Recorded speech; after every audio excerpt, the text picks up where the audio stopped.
आपका अध्यात्म की तरफ झुकाव कब से शुरू हुआ? बचपन काल से हमारे दादा गुरुजी, ये जो मंदिर है भगवान महादेव का, इसके बगल में झोपड़ी बना कर रहते, एकदम सामने एक जंगल जैसा, एक बाग जैसा था, वहाँ दादा गुरुजी रहते थे, झोपड़ी बना कर रहते थे। बचपन में यहीं सामने हमारे पिताजी के नाम से थोड़ी सी खेती थी, लगभग 1 एकड़। पिताजी यहाँ पर रोज आते थे, लगभग 6-7 वर्ष की अवस्था से। तो हमारे घर की एक परंपरा ये रही कि हमारे यहाँ एक ना कोई वंश में यहाँ सेवा करता है, पुजारी के रूप में। तो दादाजी थे, दादाजी सेवा करते थे। तो हम बचपन काल में उस वक्त दादाजी के पास साधना तपस्या हमसे ज़्यादा, उन पर बागेश्वर बालाजी की कृपा। अब गुरु तो गुरु होता है, लघु तो लघु होता है। तो हम रोज आते थे। दादा गुरुजी की जो एक्टिविटीज़, उनकी जो क्रियाकलाप और उनका जो हनुमान जी के प्रति समर्पण, उनकी जो सौम्यता, लंबी दाढ़ी और वो विनोद में हंसना, ठहाका लगाना और चाय पीना और उनका जो बैठना। और उस जमाने में लाल बत्ती एक बहुत बड़ा विषय होता था कि कोई लाल बत्ती गांव में, छोटे से गांव में आए, वो बहुत बड़ा बात होती थी। वो गांव के लोगों ने तो कभी देखी नहीं। उस जमाने में लाल बत्तियां आया करती थी। बड़े बड़े IAS ऑफिसर दादा गुरुजी के पास में आते थे आध्यात्मिक सुख पाने के लिए, कथा प्रसंग सुनने और निजी जीवन से संबंधित मार्गदर्शन जो गुरु की भूमिका होती, वो गुरु भूमिका निभाते थे। वो उन सब चीज़ों से हमारा आकर्षण दादा गुरुजी के प्रति बढ़ा। उस समय परिस्थितियां हमारी विचित्र थीं, बहुत दीनहीन परिस्थिति थी।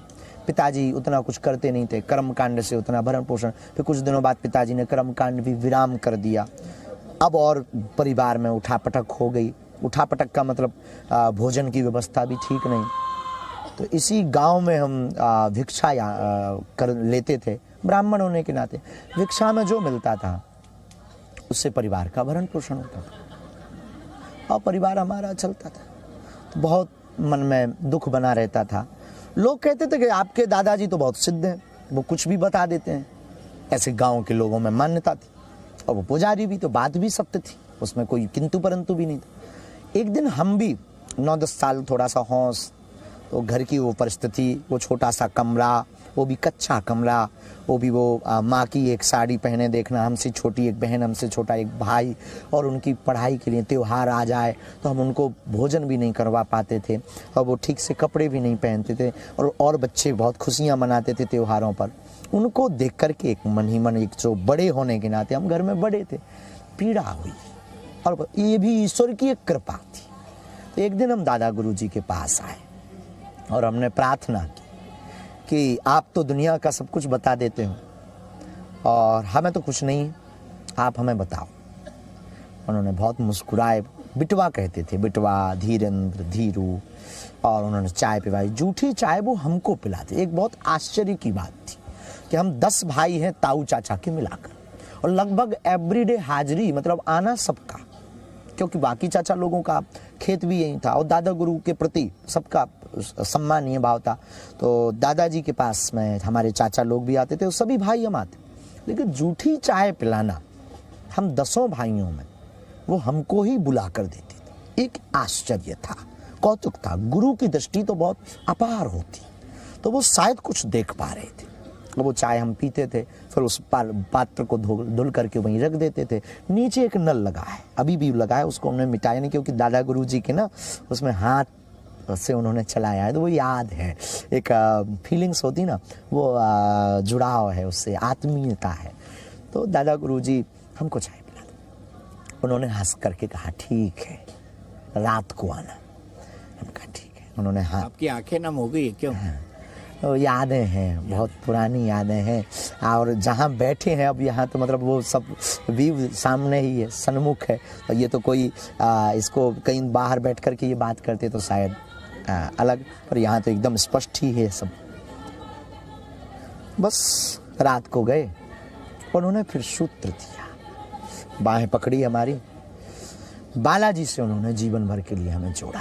बोले इससे बड़ी संपत्ति कुछ भी नहीं। ठीक।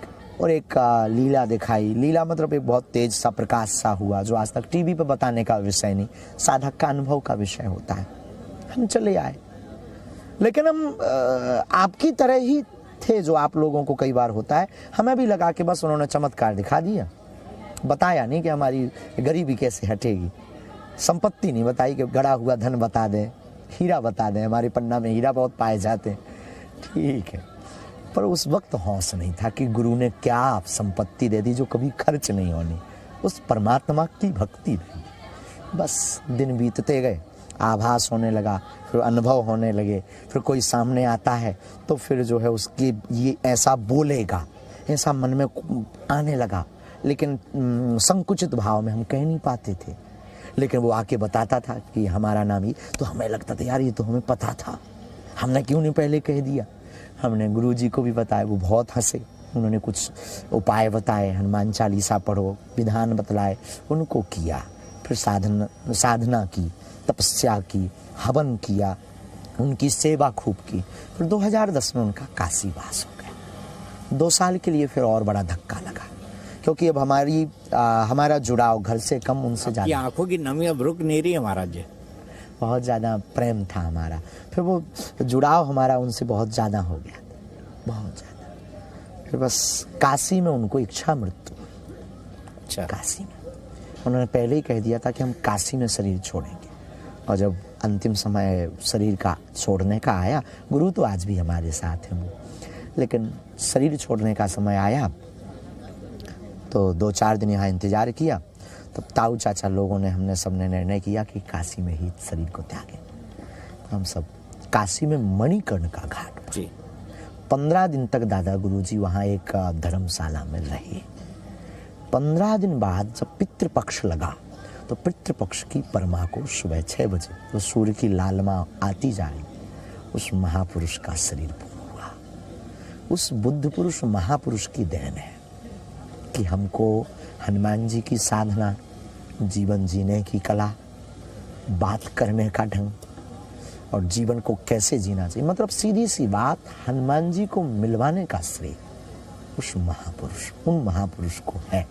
और वो किस्मत से हमारे दादा गुरु जी, तो तब से फिर आज भी वो याद और आभास हमें रहता, वो है, यही है, और उनके कारण हम हैं।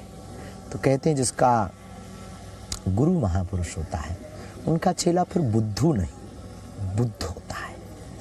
हम तो साधारण नालायक हैं, लेकिन गुरु कृपा का प्रताप है कि आज आपसे हम बात कर पा रहे और भगवान की कथा को गा रहे, और कोई आता है तो उसको जीवन में मार्गदर्शन दे देते। हम कोई चमत्कारी या कोई ऐसा कुछ भी नहीं, सिर्फ कृपा, वो भी जो हमारे वेदों में वर्णन है, सिर्फ वो है।